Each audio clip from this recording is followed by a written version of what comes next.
Kesaringan kalian datang. Ya. Laras.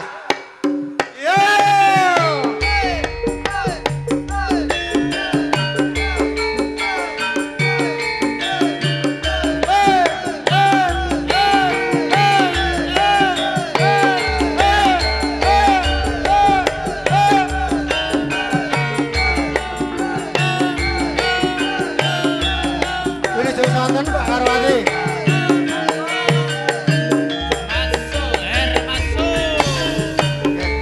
Mung sliramu kang dadi mati ing kalbu. Windoratna kang katon malelo. Tetaline muga tansah eling. Najan adoh rasane tansah sumantik. Sumangga. Rino wengi aku mung tansah ngenteni tanpa keten nyidam tetes sing tresno satu dadi tetaline atiku kang tansah nandang kasmaran. Hey.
Matur nuwun wonten ingkang SMS ngersakaken Roro Jonggrang.